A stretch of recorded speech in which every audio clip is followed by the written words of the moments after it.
Welcome. In this video, we will look at the standard normal distribution, which means we're looking at a data set that has a mean of 0 and a standard deviation of 1. The standard normal curve would look like a basic bell curve. There are many situations that can be approximated by the standard normal distribution. Let's look at how we can picture via an online graphing calculator and also to calculate in Excel the probabilities given a standard normal distribution. I like to share the graph as I think it gives more context for understanding the probabilities. Recall that the probability is just the area under the curve, the standard normal curve. There are many websites that will show the normal distribution curves as well as many statistical packages. You can search the web to find the one that will work for you. Let's consider this example.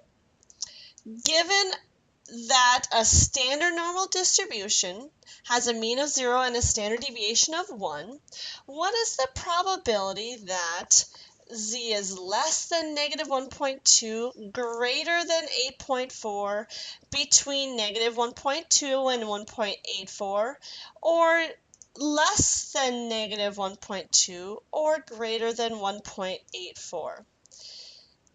In Excel, we will use the norm.s.dist function, or the standard normal distribution function. It will calculate the probability to the left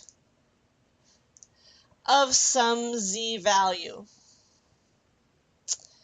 So I've opened up a new spreadsheet in Excel, and I've copied the questions into Excel. I will click on the cell where I want the answer to be displayed and where I will enter the function. I will go to Formulas,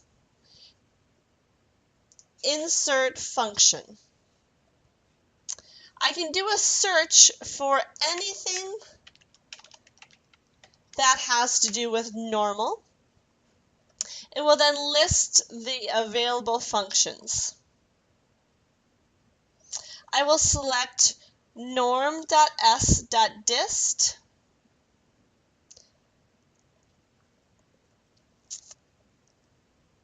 This brings up the window to enter the values for each parameter in the function. The z value that we are interested in is negative 1.2. The cumulative parameter is going to be either true or false. If I chose true, then I will get the probability for z equal to negative 1.2 and less than that. That is what I want. Now click on OK.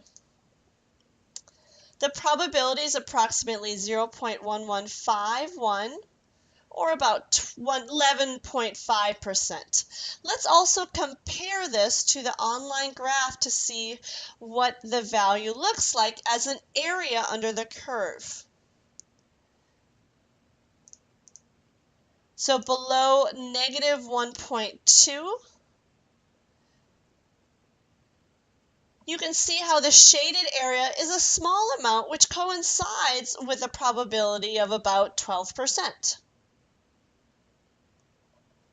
Now let's look at the probability, what the probability would be for greater than 1.84. Before we do the norm.s.dist function, though, recall that this function always calculates the area to the left of some z value.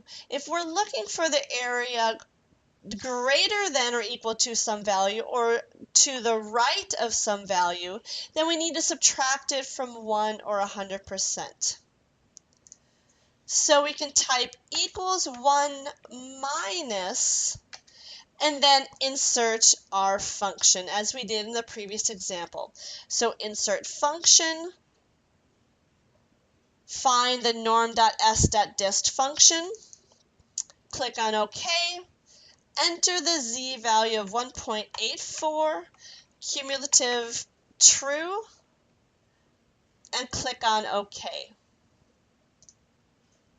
The probability is 0.0329.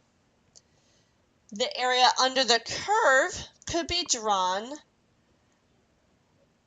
Again, this is a very small probability, which coincides with about a 3.29%. For part C, we want to know what is the probability for a z-value between negative 1.2 and 1.84. Let's first graph this to figure out what to type into Excel. It is the area under the curve, but between these two values.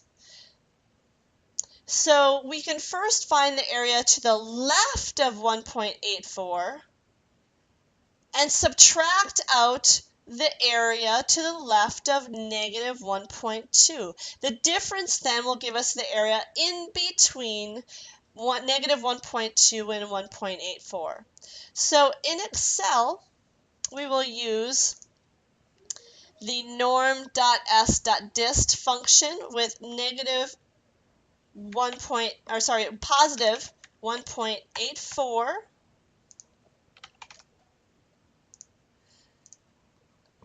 minus the norm.s.dist function with the z of negative 1.2.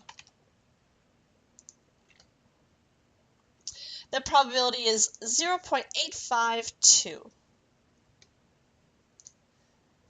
Again, comparing this to the graph, that's about 85%. Now on to part D. Again, I will first graph the area under the curve to give meaning to our Excel calculations. We want the probability that z is less than negative 1.2 and greater than 1.84, or outside of these two z values. So we can take the area to the left of negative 1.2 and add it to the area to the right of 1.84. We already calculated these two values in parts A and B. We can add them together by clicking equals and the cell for part A plus the cell for part B. The probability is 0.1482. One observation you might note is that part D is the same as 1 minus part C.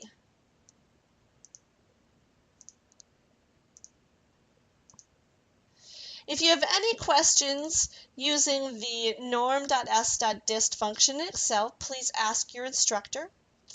Enjoy!